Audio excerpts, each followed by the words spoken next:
Hi. Hello. Hey Ali, how are you? Hello, Professor Yared. How are you? Thank you. Good, good. Thanks. Uh, uh, You call me Ghassan by my first name. uh, No titles. okay, I will call you Ghassan. Uh, Yes, great. Thank you. Thank you, Ghassan, for joining us. It is a great pleasure for me and also for the Endo leadership team for having you in our program. And this will be very interesting because you are the inventor of reciprocating files. And this is a great chance for us to have you here and to learn from you about the reciprocating because there are many claims that the reciprocating movement is the best instrumentation system in the dental market because it is very safe, efficient, and easy to use. But regarding the reciprocating movement and files, we have some question, and the questions are from the ELS team and also from the participant and all the followers we have on the Instagram and all the social media. Okay, thank you, Professor. I Yes, know everybody Hassan. knows you. Sorry, Gaston. I know everybody knows you, and but I want to ask you introduce yourself and to start the conversation by your own. Well, hi Ali. Thanks very much for having me here. I'm very happy to be here. Well, my name is Ghassan Yared. I am an endodontist. I'm also a researcher and a professor. Right now, I am practicing pro bono in Lebanon. So I just do charity work. I was in Canada for 20 years, where I was teaching and then practicing. I want to clarify one thing. I did not invent reciprocation or reciprocation files. Reciprocation has existed for a long, long, long, long time. What I have invented is asymmetrical reciprocation and, in a way, single file reciprocation for narrow, curved, but in a way for challenging canals. So this is what I invented. So in a way, this is the modern reciprocation. And since I introduced this concept, many companies, introduced reciprocating files with asymmetrical angles, with obviously with also a reduced number of instruments uh, compared to what we usually do. Thank you. Thanks for your great explanation. I think it was started from Dr. Lucy and Dr. Roon, which introduced balance force, and then you complete the idea of reciprocating by asymmetrical movement, as you said. And it was very interesting. I like the history behind it because you use the ProTaper F2 files by asymmetrical movement, Yes. and they were very surprised and amazed by how you use their files, and then they ask you to give your actually concept about how you use their files. And I think it was started from there. Yes, Is it correct? exactly. Yes. The starting point for me was the article of James Rohn on the balance force technique, because in that article, in that study, he showed that we can use large stainless steel files, which are very rigid, in manual reciprocation, and he was able to get very good results, relatively very good results, even in severely curved canals. So I thought, if we can do this with large stainless steel files, so obviously it will be easier with nickel titanium files. So I had this in my mind. And at the same time, um, at the end of the 19, mid 1990s, my main research was on motors. So I was assessing the parameters uh, of motors that use continuous rotation. And so I tested different motors, and once ATR from Italy, they sent me their motor to assess the parameters in rotation, and I saw that it had a reciprocating feature. So I thought about what I said about Ron's findings, and I said, "Wow, this is a motor that had a reciprocating feature." And then I was also starting to use the pro taper instruments, the prototypes, and I knew they could cut in reciprocation. So I said, I'll try the protapers in reciprocation. I used, normally I was using the protaper in rotation of SX, S1, F1, F2. So that was my main sequence. I said, I tried those instruments in this sequence in reciprocation, and they worked well in the resin block. And then, I thought, endo is quite complicated. I want to make it simpler. And because I used to finish most of my cases with an F2, I tried to reduce the number of instruments in reciprocation in order to get to the F2. And one day, anyway, I discovered that, I could do that resin block with a curved canal with only an F2 protaper in reciprocation. So, Very good. however, with the F2 protaper, I frequently had to anyway create a glide path with hand files number 8 and 10 and 15, which I did not like because I was teaching at that time, still teaching. For me, the initial scouting, the glide path, manual glide path at that time was the most challenging. I remember from my students, it's not easy to scout with an 8, 10, and 15 file, especially these curved and narrow canals. So I wanted something better than the F2 that would allow me to do this most of the cases that are challenging, narrow cases, narrow canals without hand files, and knowing that the S cross section had a very good cutting ability. So that was one of the instruments that I tried, and then we have reciproc. Very good, very good. Actually, you are genius and use those ideas and combine them and inventing a new concept. And it was very interesting. Thanks for your great explanation. Actually, Thank you have gone you. through many questions I have, and I will skip some question. I will go to my question, which are can be new and somehow challenging. What's not challenging for you, but for the participant. Well, Okay. they might be challenging, but it's all right. I either can answer or cannot. If I cannot, I try to answer to the best of my abilities. So Thank you. it's good. Thanks for your generosity in spreading your knowledge. Can you say the difference between the reciprocation and rotary file if you want to compare these files and the advantages and disadvantages? What are the advantages of reciprocation and disadvantages of reciprocation in comparison to rotary files? Can you? Yes. Yeah. However, we cannot combine reciproc with the other reciprocating systems because reciproc is very different.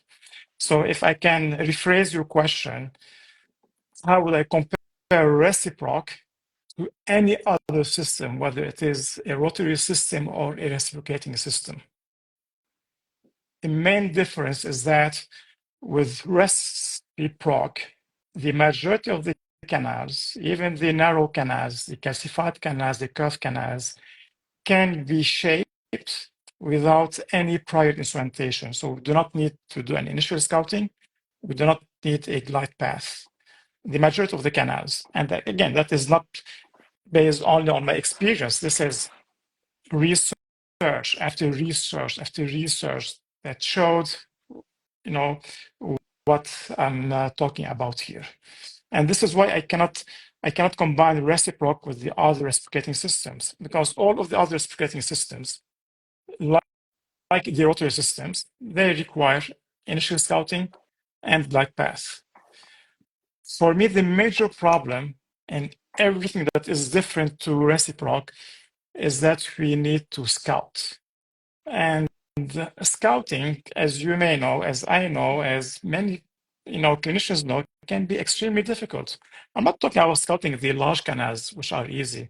I'm talking about the calcified canals, the curved canals, where it may not be easy to place an 8 file, and then where it will be even more difficult to place a number 10 file. And sometimes we have even to place a number 15 file.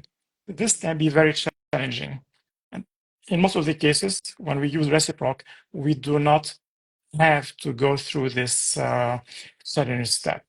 And of course, the other advantage is that, again, if we think about the challenging canals, like an MB2 canal, we will need one instrument in the majority of the canals, not every canal. We have to pay attention to what I'm saying.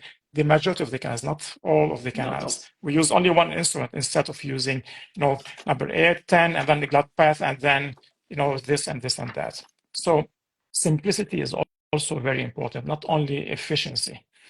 And the best,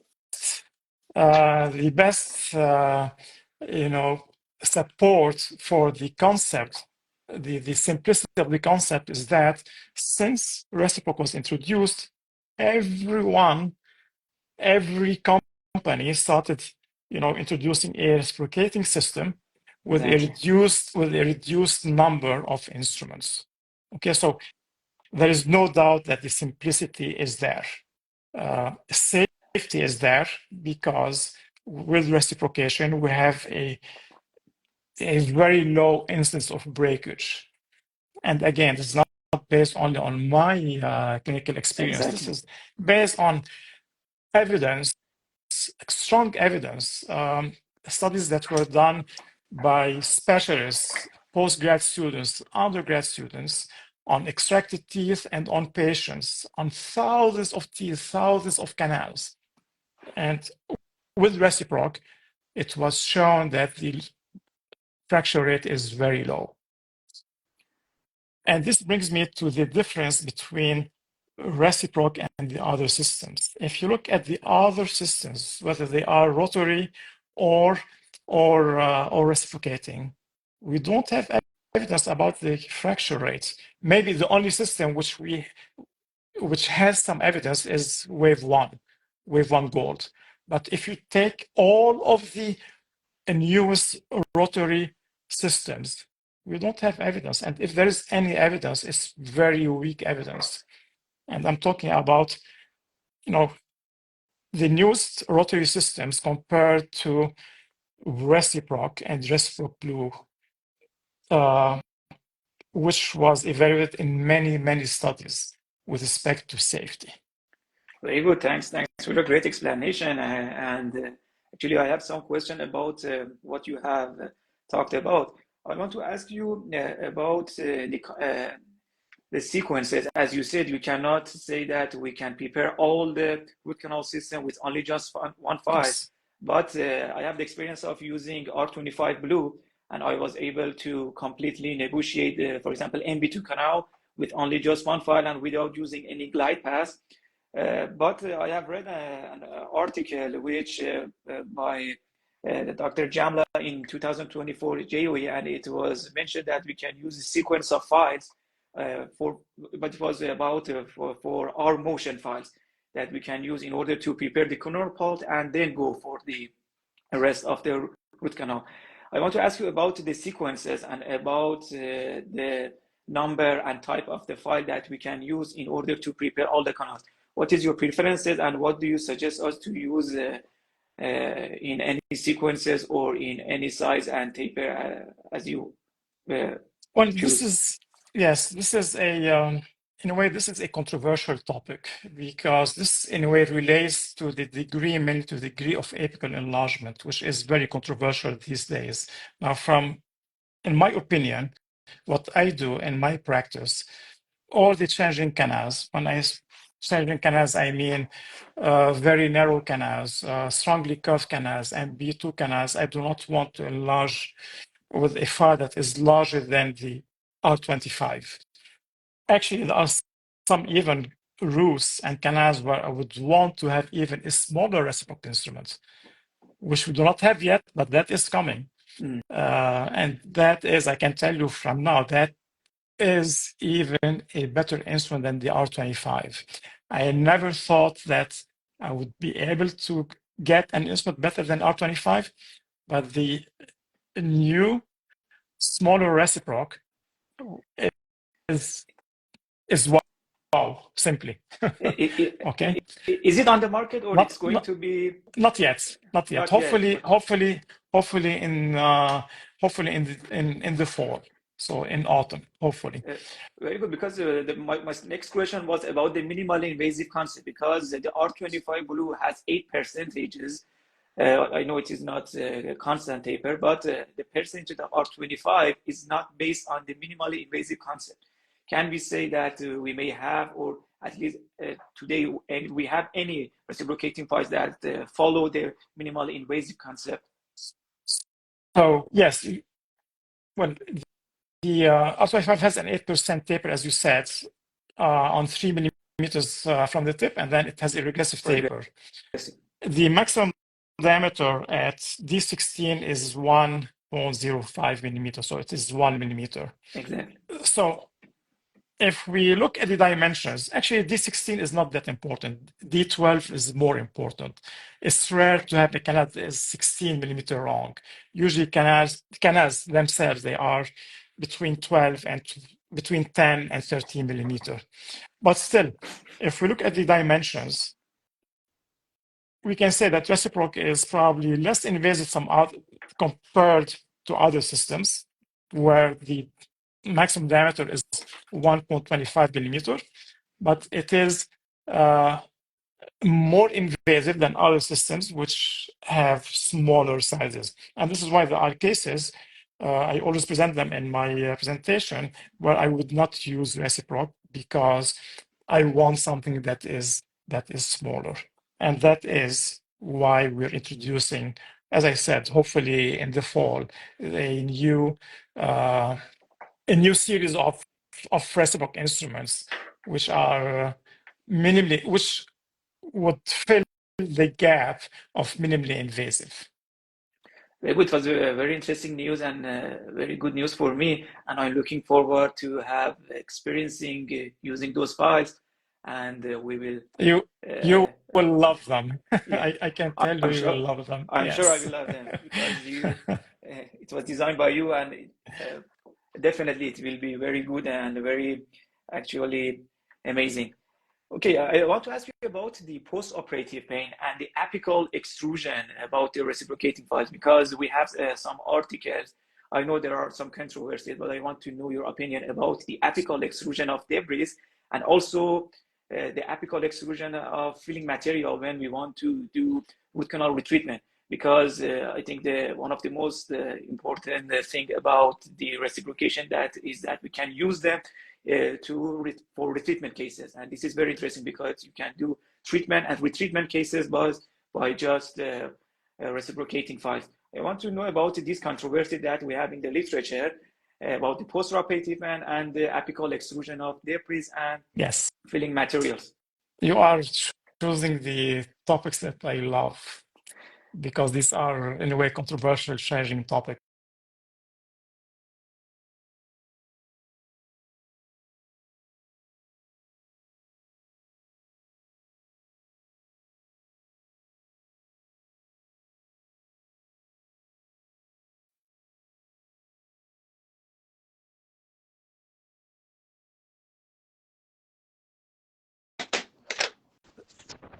I think I lost you for a few seconds.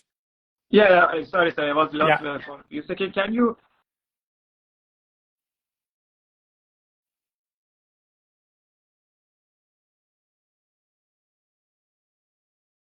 Okay, good. Thank you. Yes. All right. Yes. All right. So, with respect to debris extrusion, there are different points that have to be discussed. Debris extrusion and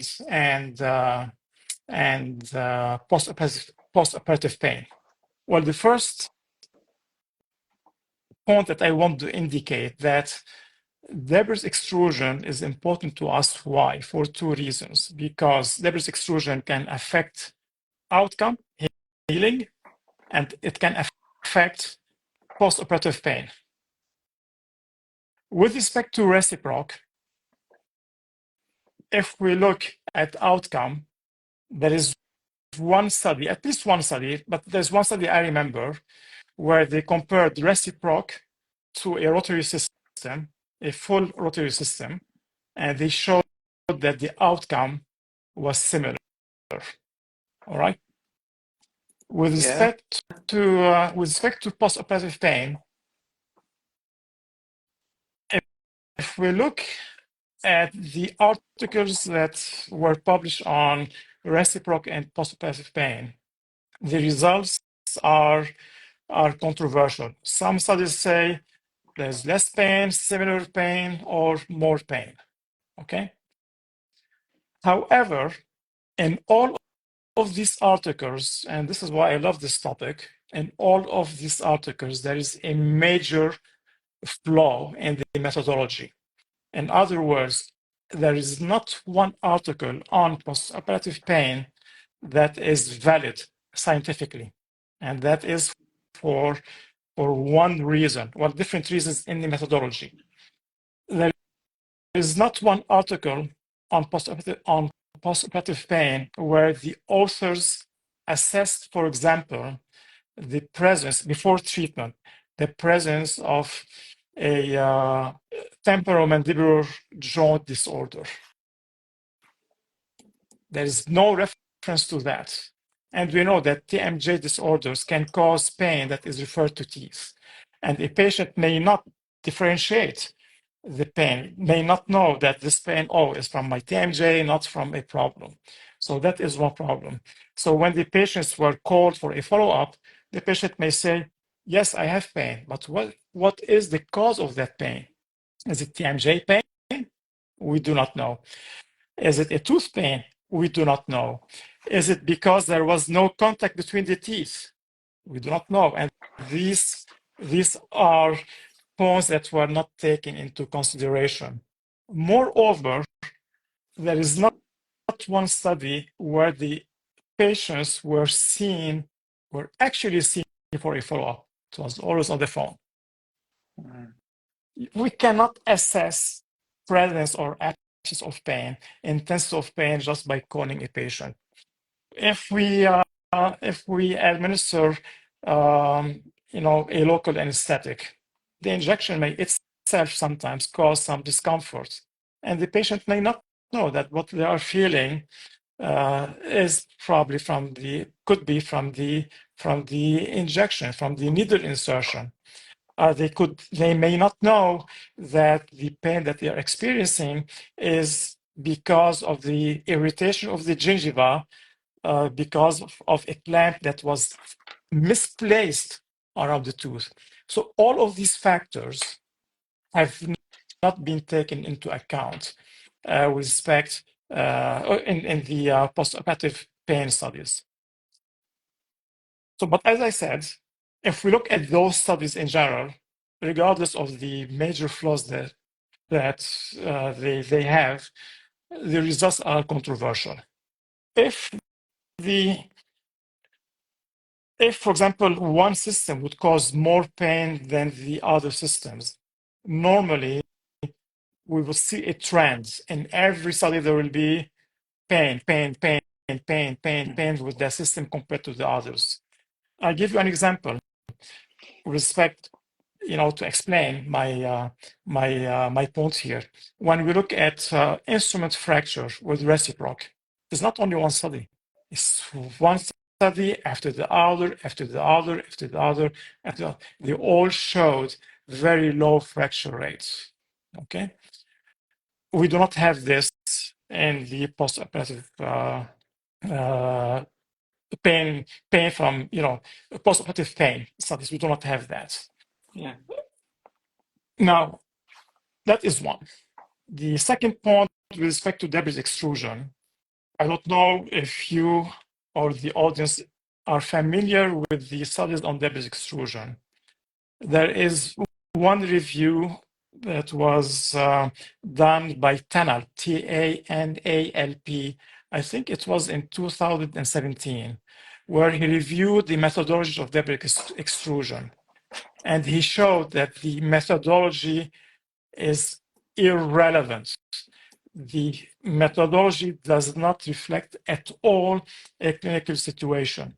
For example, the humidity in the testing room can affect the weight of the debris that have been extruded. We're talking about debris extrusion in the picograms, very minute, amounts. The humidity in the room can affect the weight of the debris. Grease on the finger or on the glove can affect the results. So it is important to read that paper because it explains that debris extrusion studies are not really relevant. So this is therefore why I go back to our concern, and that is with respect to pain and outcome. Outcome, we know, at least there is one study that showed that outcome is similar. Pain, it is controversial. It is controversial in studies that are really, they have major flaws. So we cannot look into those like in a serious manner. One other point is that when we want to, instead of looking at debris extrusion, there is a team that looked at the presence of inflammatory mediators in the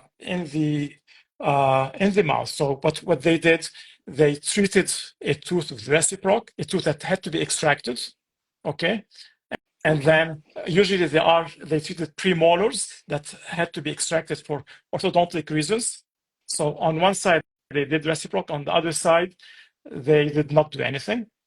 They extracted the teeth and then they measured, there's a specific methodology, they measured the presence of inflammatory mediators in the sockets of both areas, and they showed that there is no difference. So which means using a reciproc for canal preparation did not cause any significant inflammation compared to the control side where nothing was done. So when we gather all of what I said, we understand that postoperative pain is not really an issue. In addition to that, I have to add my own experience.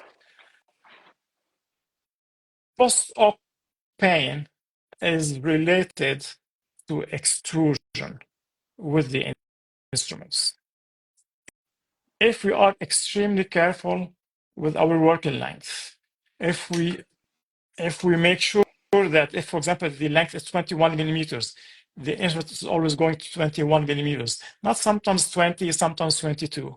If we have a reliable flat reference point, not always flat because we cannot always flatten the cusps, but a reliable reference point. We always take the same reference point for that same canal, not once on the nasal, once on the distal, because changing between reference points can affect the measurement by 0.5 or 1 millimeter. If we look at the stopper, we see that the stopper is really coming at the reference point, flat, not like this or like that. All of these can affect our working length, and all of these can if not taken care of, can increase the chances of postoperative pain. In my experience, in my office, I have postoperative pain, but nothing that I would consider as a flare-up, nothing severe, something that can be relieved by either paracetamol or ibuprofen. And again, as I said, when we talk about postoperative pain, we have to be able to differentiate between pain that was caused by our treatment and pain that was caused by other factors. As I said, TMJ pain or absence of contact. And these are things that a patient may not be aware of. Very good, thank you. I want to ask you about the apical patency because you said we have to control the working lens, but we have the concept of apical patency, which was introduced by Dr. Buchanan. I want to know, do you follow the apical patency when you want to use reciprocating files? Because nowadays I have I've heard many lectures by Dr. Rikuchi, which he suggests us not to use apical patency in necrotic teeth and also in vital teeth, because in necrotic teeth you may push debris beyond the apex, and in vital teeth you may actually damage the preapical tissue and induce inflammatory cytokines around the tooth. I want to know about your concept about the apical patency. So, in my experience, there are two ways to answer this question. I give you the most straightforward. scientific answer, and that is apical patency is not important. It does not affect outcome. Let me, because Why okay. do I say this? If we look at all of the outcome studies, all of the outcome studies, there is not one, all of them, they show that whether we are at the radiographic apex or at 2 millimeters short of the radiographic apex, the outcome is similar. So if we are short 2 millimeters, provided we did a good preparation, good obturation, good irrigation, even if we are 2 millimeters short of the working length, at least scientifically, the outcome is similar to when we are at, at the Radiographic apex. radiographic apex. And therefore, I would say that apical patency is not important. Clinically, it can become important when we are treating severely curved canals or very narrow canals, because it can be important not for outcome. It can not because of the biological outcome, but because of the technical outcome. If we have a very narrow curved canal, we can block the canal very easily. And if we block a curved canal or narrow canal, the blockage most likely, especially if we are not experienced, will increase, and we will end up with a problem as far as the canal preparation is concerned. So this is why I personally do in these cases sometimes apical patency with the number 8 file. So I take the 8 file to working length plus 1 millimeter. I don't do any do any filing. Just make sure that the canal is completely open, is not blocked with any debris. Now with Reciproc has an amazing cutting ability.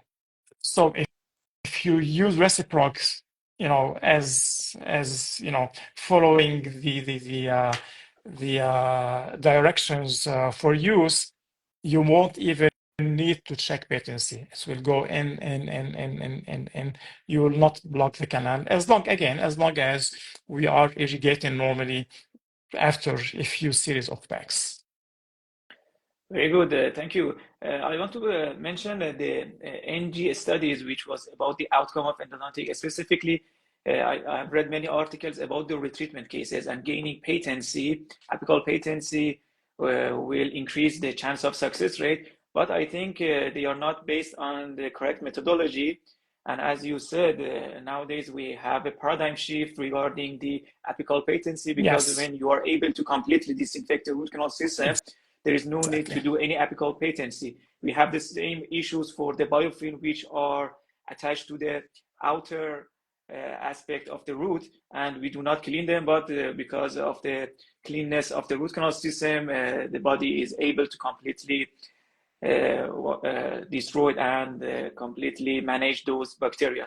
Yes, Thanks for your and in her article, it was about the treatments, which are somewhat a different situation.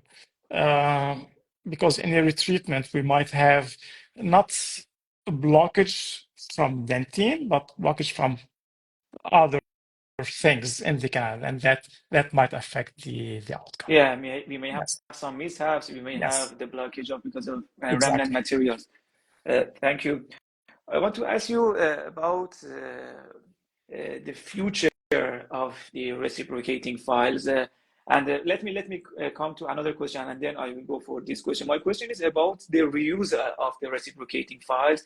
We have some articles about the reusement of the reciprocating files, because many of us just use reciprocating files for one time, and they are not reusable because of something that they have on their shaft.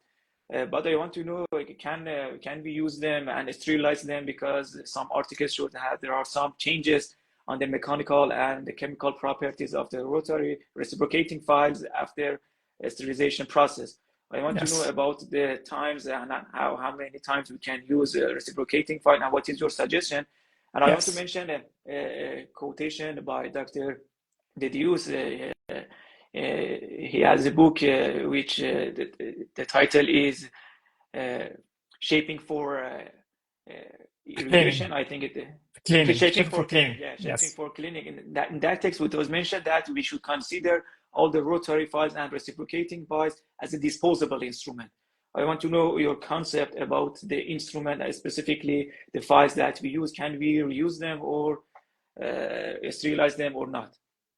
I definitely agree with him, and I can answer this question here again from two perspectives. The first one is a personal perspective. Let's say I want to treat my son.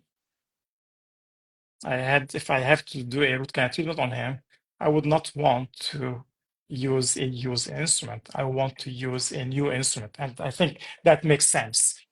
And what I think, what I apply, what applies to me should apply in a way. What I apply to my son should apply to any other patient of mine. So from this perspective, like ethical perspective, a personal perspective, it's only one use and then discard the instrument. Now, from a scientific point of view, and again, here the focus for me, is on reciproc. I'm not sure the other systems have been evaluated with respect to the number of use, but for reciproc, we have different studies. A few studies. There is one, I think, from Brazil, from Carlos Bueno, where they showed, I think it is from him, where they showed that a reciproc instrument can be used in up to 2 or 3 molars.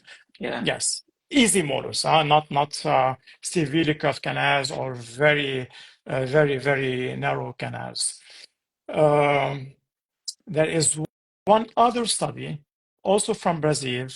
I love this study because that study was done by Dr. Giulio Gavini. It was done with undergrad students. They used reciproc, and they showed that the fracture rate on patients, undergrad students on patients, the fracture rate was very low on all of the teeth. So even molars, maxillary molars and mandibular molars. So not easy teeth for undergrad students. And they showed that the fracture rate was very low, around 0.4%. Undergrad students, imagine 0.4%. And in that study, if we look at the data, we see that the fracture incidence increased with the number of use of the instruments. If we limit the use to only one, the fracture rate was reduced from 0.4 to 0.2 by 50%. So scientifically also, there is evidence that, at least clinical evidence, that it would be best to use it only once. But I know many dentists, Exactly. and there are studies who are using reciproc and more than once. Again, they have to be careful if they do that, and not reusing them in difficult canals, basically. Now, I won't talk about the in vitro studies, how reuse affect the fatigue of the instrument, because again, in vitro studies are completely irrelevant, and that is not my opinion. There are many articles in the literature that show that we cannot rely on in vitro studies to say whether we should use this instrument this way or that way. I'll give you a simple example with respect to like reciproc. Reciproc, if you compare it to other smaller instruments, have a shorter fatigue life because it is a larger instrument. However, if we look at, there are 6 or 7 studies where reciproc was evaluated in extracted teeth with severely curved canals. Severely curved means 45 degrees to 90 degrees. And they performed very well without any instrument fracture. So that is an example that shows that the in vitro studies are not really relevant studies, and the findings cannot be really applied to a clinical situation. Very good, thank you. My next question is about the file that is going to be said be in the market in the future that will not break. Can we have any file that we can say it is unbreakable? Yes. Nothing can broke that file. Oh, definitely. Definitely we can. Definitely we can. And it's mainly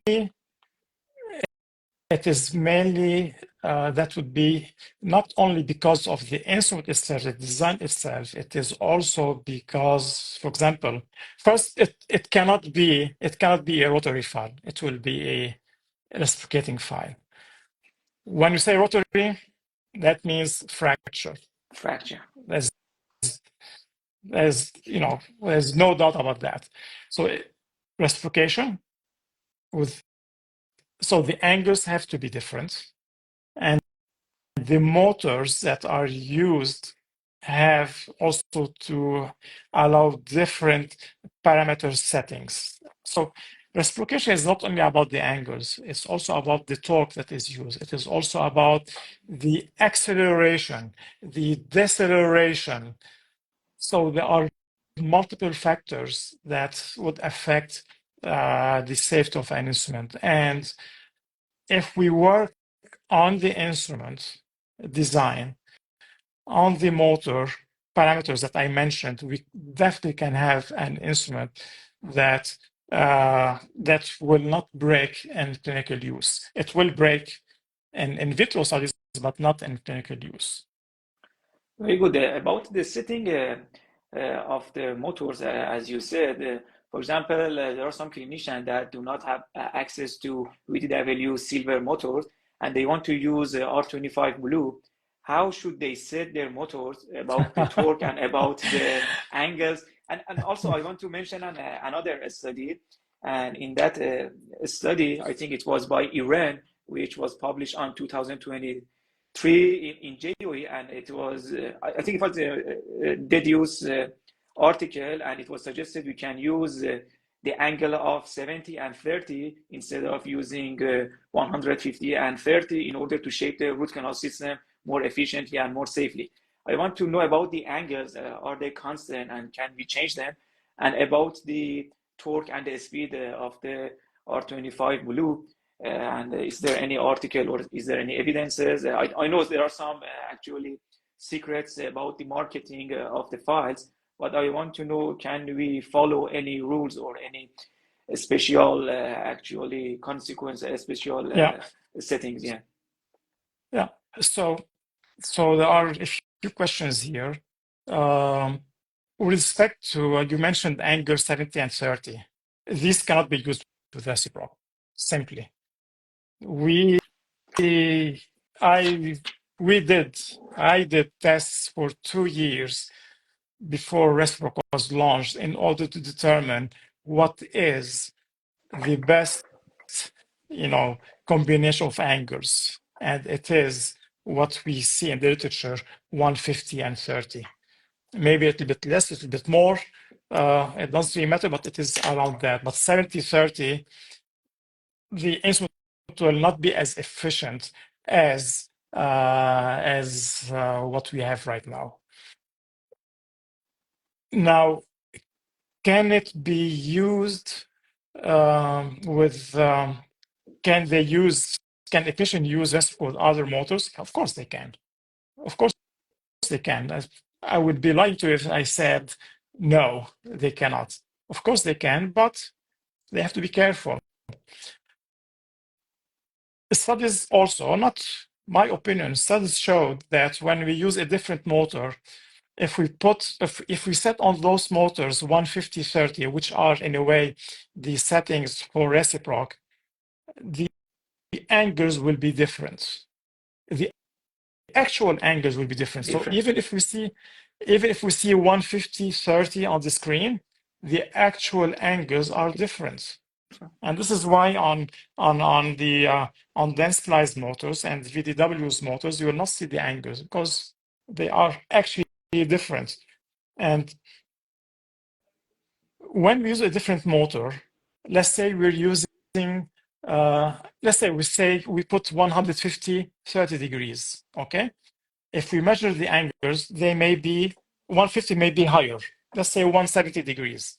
That can be a problem because 170 degrees means the instrument is subjected to more torsional stress. And this, in time, can lead to fatigue. Because what happens, the instrument goes to 170 and then goes back, goes 170, goes back. We know from studies that the larger the angle, forward angle, the more fatigue there is. So theoretically, we should not use, we should not use a motor where we are not sure the actual angles are correct. And the same, if the actual angle on that motor is smaller than 150, that means the instrument will be less efficient. And what do we do when an instrument is less efficient? We try to push on it. And when we push, this is when we create problems. So this is why it is important. It is safer.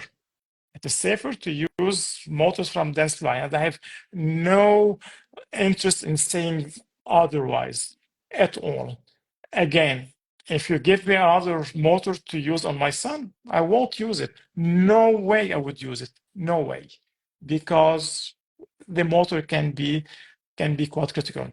It's not that if we use a different motor, we'll always have problems. No. But instead of having, 10 cases very well done, we may end up with 7 cases, 8 cases that are very, very well done, and we'll have problems in 2 or 3 cases, or even 1 case. If I can avoid that case or these cases, why not? I prefer to do that. So if we use a different motor, we have to be very careful, when we use reciproc. And this applies to any other system, not only reciproc, any other system. Exactly. Thank you. And sorry, Thanks. if I want to add as well. Now Yeah. we always focus on the motors, but we always forget the contra angle. That is even more critical than the motor. So if you take a VDW motor for reciproc, the contra angle that comes with it has a reduction of 6:1. We have to use a 6:1 reduction contra angle. If we use a different one, if we use 16:1 or 4:1, the angles and the speed will Will be change, different. and that can cause a problem. And why do I mention this? Because who does not have different contra angles in their office? I used to have, the VDW motor and the 6:1 contra angle. I used to have the Densify motor with a 16:1 contra angle. So it's easy to mix. So the contra angle is very, very important. So the contra angle that comes with the motor should be used with that motor. Very good. Thank you. Thank you. Thanks for your My pleasure. scientific explanation. Okay, I want to go to my last question, and it's both about the future of endodontics and about the future of the files. As you said, we are changing and we are having a paradigm shift to non-instrumentation techniques. And I want to ask you, what is your concept about the non-instrumentation techniques? Could it be possible to be replaced and we may say how in the near future of the endodontics we may have some devices, and I don't want to go for any brands, but we have gentle wave system that it was claimed that we don't need any instrumentation technique in order to do our treatment. I want to ask you about the non-instrumentation technique and about the future of files. And what is your concept and idea Yes. about this? Yes, of course, non-instrumentation is the future. Unfortunately, I think there will be limitations. Like there is even now. Now you mentioned the gentle wave, so I'm going to mention it again. The gentle wave, they say it is non-instrumentation, but this is not non-instrumentation because there are canals, that are narrow. You have not they recommend. You have to use a 15 or 3 or something before using gentle wave. So in these changing canals, you still have to have a minimal shape before using gentle waves. So there's not yet a non-instrumentation technique that is pure non-instrumentation. There was one actually, the first non-instrumentation technique was developed by Lucy from Switzerland in 1985. Now, when you look at there was one or two studies, and for me they were, wow, great. But I don't know why the idea, was not, fully developed. Why it was stopped. So, and for me, this is important. That was in 1985. Imagine. So it is 15 years. It is 40 years ago. If we were able to develop a pure non-instrumentation technique, I think within 40 years, someone would have found the way to do that. In 40 years, we were not able to do anything. So this is why I'm 200% sure that there will not be a pure non-instrumentation technique. The non-instrumentation technique can be completely like pure and medium-sized canals and large-sized canals. Now, there are many cases where I can put either a prototype, because I'm working on a prototype, or a heat carrier that goes into the middle third. So when I can do that, I don't instrument at all. So it is basically the non-instrumentation technique for me is about the intracanal heating of sodium hypochlorite and its activation. So this is a concept that was developed by the heating and activation of sodium hypochlorite in the canal. This concept was developed by Alfredo Yandoro. I modified it. And when I didn't modify it, I used it for a non-instrumentation technique. He developed it to be used as the final irrigation protocol, which was very smart. So I took it one step further, and that is to use it in medium-sized canals and large canals in order to avoid instrumentation at all, and that is possible. And we have already conducted 3 preliminary studies at the university in Lebanon using this concept, and the results with respect to outcome are as good as a conventional instrumentation and irrigation protocol. When I say conventional irrigation, I mean the use of ultrasonic activation. So non-instrumentation was similar with respect to outcome to the conventional techniques that we have in these preliminary studies. Now I'm working on a prototype that would allow to avoid instrumentation even in narrower canals. But there are cases where we still have to have a minimal glide path space in order to be able to activate and heat the sodium hypochlorite in the canal. I think that is something we will never be able to escape. Very good. Very interesting. We are looking forward to the new protocol that you are going to be me too. Like I already published on this using a heat carrier and ultrasonic or sonic device. These were ex vivo studies. The methodology was not really sophisticated, so there's a lot to say about the methodology. But I wanted to publish, and the journals were not the best journals to publish in. But I wanted to publish to just show that is my idea before someone else comes and say, "Oh, this is my idea." So I wanted to be quick in publishing to claim the concept of non-instrumentation with intracanal heating and activation of sodium hypochlorite. Yeah. Very interesting. Thanks. It was very informative and very exciting for me. Happy to hear that. Yeah. So as you said, we cannot say that we have non-instrumentation in the future, but we will have least instrumentation or minimum instrumentation endodontics in the near future.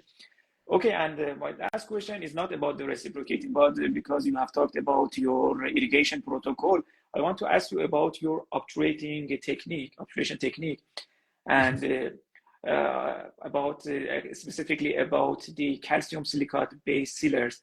Do you use bioceramic sealers or not? And what is No, your no, idea? no, no, no, no. Not for me. No, first I do single cone, uh, called single cone obturation. And unless, in some cases where, for example, if I have if I have an internal resorption or a C-shaped canal with these ramifications, I would use then definitely a modified single cone where I'm going to heat a little bit and go deeper in the canal. But most of my cases are done with single cone, cold single cone obturation with an epoxy resin sealer and specifically AH plus. Why AH plus? Because this is a sealer that has been shown in many, many, many studies to have good results Yeah. from different perspectives. Now, it is considered now as the gold Gold standard. standard.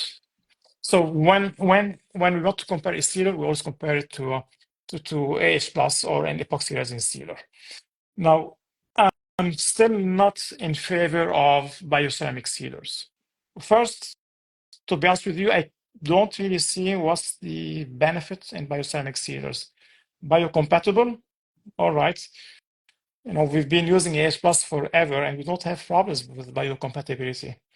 If you extrude bioceramic sealer and if the bioceramic sealer goes into the mental foramen or into the Okay. inferior alveolar nerve, whether it is biocompatible or not, it will cause problems. So that is, in a way, one my opinion, one of my opinions about bioceramic sealers. So biocompatibility is great. The second point is that so far we do not know how these sealers set. Everyone says we need the canals to be somewhat humid. Exactly. What is the degree of humidity that we need? And this can, change from a brand to a brand. But From for clinician to clinician. exactly, and for one same sealer, how much should I keep? You know, what is the degree of humidity that should be present? Is it that the canal should be completely dry and the tubules, open? Can we achieve that? So there are still a lot of unanswered questions with respect to the use of bioceramic sealers, and this is why I'm not rushing into them. I was the last person to use a rotary system. I waited to see everyone's experience before I jumped into rotation. That is like many years ago. I'm not someone who follows a trend. I watch, read, and then decide whether I I want to follow or not. Bioceramic seals, in my opinion, are still far from giving us an answer to the questions that we still have, and this is why I'm definitely against the use of bioceramic seals at this point.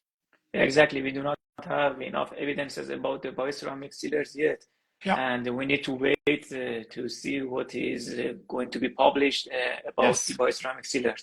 Well, Oh, you know, uh, Resilon. We were yeah, so we have. excited about Resilon at the beginning, and then 5 years later, no, it was removed off the market because the outcome was very bad. Yeah, we have the And tsunami of failures. Yeah, yeah, exactly. So I'm not rushing into bioceramics when I am sure that they have advantages and that the science shows they are safe, then it's fine. If you look at the literature, like the literature is very clear about their high solubility. exactly. So high solubility is a problem, and how much humidity to set is other problem. So Yeah, I have only read one systematic review about. I think we have two systematic review about the bioceramic sealer. The first one was published in GEOE, and the second one published in International Endodontic Journal. The first one, which was published, was I think it was from Dr. Sabeti, and in that article, it was shown that there was no significant difference between the bioceramic sealer and other sealers in terms of success rate. But the article, which was again a systematic review in International Endodontic Journal, it was mentioned that we have a lack of evidence regarding the success rate, regarding the.